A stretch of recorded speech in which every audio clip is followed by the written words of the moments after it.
BA, BCom, BSc, MA, MCom करें विश्व की सबसे बड़ी यूनिवर्सिटी इग्नू से। सॉल्व असाइनमेंट्स और गाइड बुक्स प्राप्त करें। संपर्क करें Mahakal computers, DAV PG college के पास, पंच मंदिरा मोड़ से दाहिने, सिवान।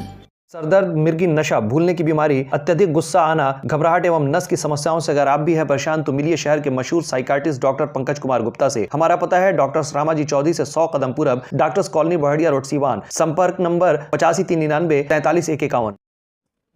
सिवान की राजनीति में एक समय था जब यहाँ पे पूर्व सांसद डॉक्टर मोहम्मद शहाबुद्दीन की तूती बोला करती थी। कहा यह जाता था कि शहाबुद्दीन साहब के सामने कोई भी उम्मीदवार आ जाए वो टिक नहीं सकता है। यानी साफ लफ्जों में ये कहा जाए कि सिवान के जो पूर्व सांसद थे डॉक्टर मोहम्मद शहाबुद्दीन, उनकी लोकप्रियता इतना ज़्यादा थी उन दिनों कि उनको हराने के लिए लोग सोच तक नहीं सकते थे। लेकिन उस दौर में एक ऐसा उम्मीदवार आया जिसका नाम था ओम प्रकाश यादव।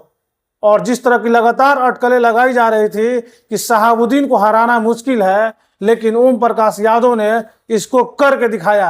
2009 का समय था। 2009 में पूर्व सांसद जो शहाबुद्दीन थे वो जेल में थे और चुनाव नहीं लड़ सकते थे। यही कारण है कि 2009 में उनकी पत्नी हेना साहब को मौका मिला था और सामने थे ओम प्रकाश यादव। ओम प्रकाश यादव ने अपने सर पे कफन बांध लिया था और लगातार वे प्रचार प्रसार कर रहे थे। सबसे बड़ी बात ये रही कि उनको किसी दल ने मौका नहीं दिया। यानी किसी भी दल को ये भरोसा नहीं था कि ओम प्रकाश यादव एक ऐसे उम्मीदवार को हरा सकते हैं चुनाव जिसकी लोग कल्पना भी नहीं कर पाते। यानी बड़ी बड़ी पार्टियां जिस चीज की कल्पना नहीं कर पाती थी वो काम ओम प्रकाश यादव कर सकते हैं। इस तरह की बातें दूर दूर तक कोई पार्टी सोच भी नहीं सकती थी। ऐसे परिस्थिति में ओम प्रकाश यादव ने 2009 में निर्दलीय के रूप में अपना नामांकन दाखिल किया और चुनाव चिन्ह जो था उनको खटिया छाप मिला। यानी चारपाई छाप लेकर लोगों के बीच घूमना शुरू कर दिए।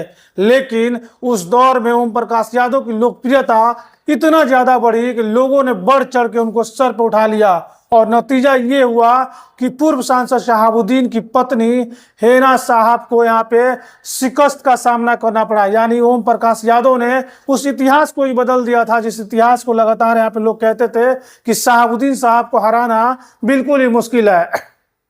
लेकिन ये काम ओम प्रकाश यादव ने बखूबी करके दिखाया और हेना साहब को उसने हरा दिया। ये सीट पर जीत ओम प्रकाश यादव की इतनी बड़ी जीत थी कि इसका मैसेज पूरे देश दुनिया को गया। हालांकि लोग लगातार ये कयास लगा रहे थे कि जीतने के बाद ओम प्रकाश यादव बीजेपी का दामन थाम सकते हैं, लेकिन उसके बाद उन्होंने कांग्रेस का दामन थामा था, जिसको लेके लोगों में नाराजगी भी थी इस बात को लेके कि कई सारे लोग ऐसे थे जो अपने आप को बीजेपी कैडर बताते थे और उन्होंने बहुत मेहनत की थी ओम प्रकाश यादव को जिताने के लिए। इसलिए उनको उम्मीद थी कि ओम प्रकाश यादव चुनाव में जब जीत के जाएंगे तो बीजेपी का दामन थामेंगे, लेकिन उन्होंने कांग्रेस का दामन थाम लिया था। लेकिन ये तो खैर 2009 की बात हो गई। अब हम बात करते हैं 2014 की। 2014 का जब चुनाव हुआ तो शहाबुद्दीन साहब की पत्नी एक बार फिर से चुनावी मैदान में सामने थी और सामने था वही शख्स ओम प्रकाश यादव जिसने सिवान की राजनीति के इतिहास को बदल दिया था। 2014 में एक बार फिर से ओम प्रकाश यादव का सामना सिवान के पूर्व सांसद डॉक्टर मोहम्मद शहाबुद्दीन की पत्नी हेना साहब से हुआ। लेकिन तब ओम प्रकाश यादव मोदी के नाम पर चुनाव लड़ रहे थे। यानी बीजेपी का दामन थाम चुके थे और बीजेपी ने उनको टिकट दिया हुआ था। लेकिन आपको बता दें, जो बीजेपी या जदयू देश की बड़ी बड़ी पार्टियां ये सोचती थी कि शहाबुद्दीन की पत्नी को या शहाबुद्दीन के परिवार को या शहाबुद्दीन को हराना मुश्किल है, वो काम तो ओम प्रकाश यादव 2009 में कर ही चुके थे। लेकिन किसको पता था कि वो एक बार रिपीट भी इस चीज को कर सकते हैं। 2014 में हेना साहब को एक बार फिर से शिकस्त का सामना करना पड़ा और ओम प्रकाश यादव सिवान से दोबारा सांसद बन गए। तो आप समझ सकते हैं ओम प्रकाश यादव कितना बड़ा नाम हो सकता है सिवान की राजनीति में। ओम प्रकाश यादव ने बीजेपी का दामन थामा और हेना साहब को हराने का काम किया। लेकिन आपको ये खबर हम इसलिए दिखा रहे हैं क्योंकि ओम प्रकाश यादव के साथ कहीं ना कहीं बीजेपी ने जो करना चाहिए वो नहीं किया। क्योंकि ओम प्रकाश यादव ने एक ऐसे व्यक्ति को हराया था जिसको हराने की परिकल्पना भी कोई दल नहीं कर सकता था। 2019 में जब चुनाव हुआ तो ओम प्रकाश यादव दिल्ली में बैठे हुए थे और लगातार उनका बैठक अमित शाह के साथ और नरेंद्र मोदी को और भी जो अन्य दल के नेता हैं उनसे लगातार उनकी बैठकें हो रही थी। और कहा यह जा रहा था कि ओम प्रकाश यादव एक बार फिर से चुनावी मैदान में उतरेंगे और हेना साहब को हरा के जीत की हैट्रिक लगाएंगे। लेकिन ओम प्रकाश यादव ऐसा कर पाते हैं उससे पहले ही उनकी टिकट काट दी गई, यानी बीजेपी ने उनका टिकट काट दिया और वे दिल्ली से गाड़ी पकड़ के सिवान चले आए। जब सिवान स्टेशन में पहुंचे तो हजारों हजार की संख्या में उनके जो समर्थक थे वो सिवान स्टेशन पहुंचे हुए थे और ढोल ताशा के साथ उनका स्वागत किया गया। समर्थकों का साफ तौर पर कहना था कि ओम प्रकाश जी हम आपके साथ हैं, आपको चुनाव लड़ना चाहिए। लेकिन ओम प्रकाश यादव ने कहा कि नहीं, मैंने साफ तौर पर दिल्ली में कह के आया है कि मैं मोदी जी के हाथों को मजबूत करूंगा और मोदी जी ने जिसको भी टिकट देने के बाद कहा है मैं उसके साथ रहूंगा। उसके बाद से शुरू हुआ चुनावी कैंपेन का दौर। 2019 में जब चुनावी कैंपेन का दौर शुरू हुआ, जदयू से यह टिकट कविता सिंह को दे दिया गया था, ओम प्रकाश यादव का टिकट कट चुका था। तब ओम प्रकाश यादव ने अपने वादे को निभाते हुए कविता सिंह के साथ घूमना शुरू किया, कविता सिंह के लिए प्रचार प्रसार शुरू किया और यहाँ से कविता सिंह ने हेना साहब को हरा दिया। यानी हेना साहब जो शहाबुद्दीन साहब की पत्नी है, लगातार 3 बार यहाँ से चुनाव हार चुकी थी, लेकिन उसमें भी सबसे बड़ा क्रेडिट जो था ओम प्रकाश यादव को था। अब हम बात करते 2024 चुनाव की। 2024 चुनाव में लगातार ये कयास लग रहे थे कि ओम प्रकाश यादव को एक बार फिर से पार्टी मौका देगी, क्योंकि हेना साहब के विरोध में अगर कोई बढ़िया उम्मीदवार यहाँ से लड़ सकता है तो ओम प्रकाश यादव को होना चाहिए, ऐसा लोग बोलते थे। क्योंकि पिछले 5 साल के जो सांसद कविता सिंह, उनकी जब बात होती है तो उनके तुलना में ओम प्रकाश यादव को लोग ज्यादा पसंद कर रहे थे। लेकिन कल बीजेपी ने प्रेस वार्ता जब किया और उसने साफ तौर पर यह कह दिया कि सीवान का जो टिकट है वो टिकट जदयू के खाते में ही रहेगा, यानी यहाँ से बीजेपी चुनाव नहीं लड़ेगी। जैसे इस बात की घोषणा हुई कि बीजेपी सीवान से चुनाव नहीं लड़ेगी, वैसे ही ओम प्रकाश की उम्मीदों को एक बार फिर से झटका लग गया।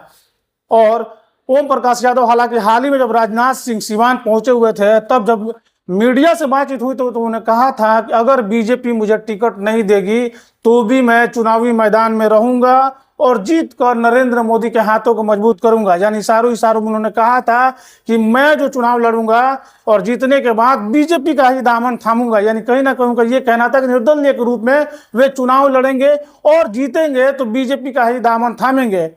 लेकिन कल तो ओम प्रकाश यादव की टिकट काट दी गई है। ऐसे में जब हमने ओम प्रकाश यादव से बात करने की कोशिश की, जब हमने उनको फोन किया तो ओम प्रकाश यादव जी ने कहा कि जी मेरी टिकट काट दी गई है। यानी टिकट क्या काट दी गई है, यहाँ पे मुझे मौका ही नहीं मिला है। बीजेपी को जदयू के ही उम्मीदवार यहाँ से फिर चुनाव लड़ेंगे, इस तरह की बात ओम प्रकाश यादव ने कहा। हालांकि ओम प्रकाश यादव के बातों में थोड़ी सी कहीं ना कहीं उनको इस बात की पीड़ा झलक रही थी उनके बातों में कि काफी उनको उम्मीद था कि इस बार उनको टिकट मिलेगा, लेकिन एक बार फिर से उनका टिकट काट दिया गया।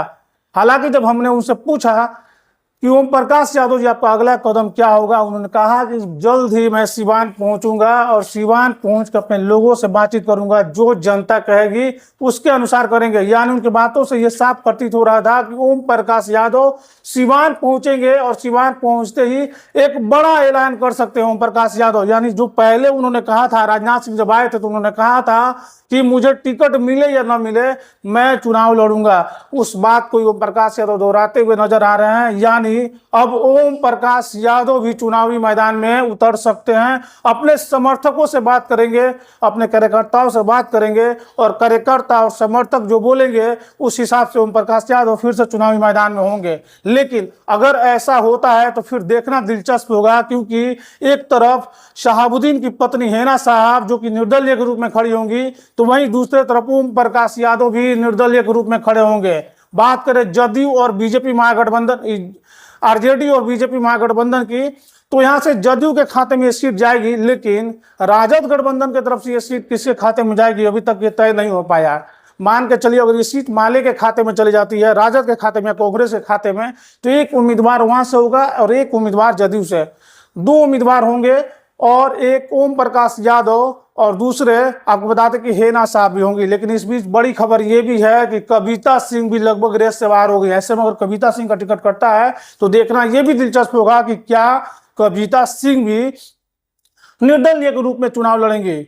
और कविता सिंह निर्दलीय के रूप में आती हैं, तो ओम प्रकाश यादव, कविता सिंह हेना साहब, इसके अलावा और भी कई सारे लोग हैं। प्रकाश मणि तिवारी हैं, वो भी चुनावी मैदान में। इसके अलावा 2 और नाम है जो निर्दलीय के रूप में इस बार चुनाव लड़ सकते हैं। यानी कहा यह जा सकता है कि इस बार दल का खेला नहीं बल्कि निर्दल का खेला होने जा रहा है सिवान में। आपकी इस पूरे खबर पर क्या राय है, कमेंट बॉक्स में लिखकर जरूर बताएं।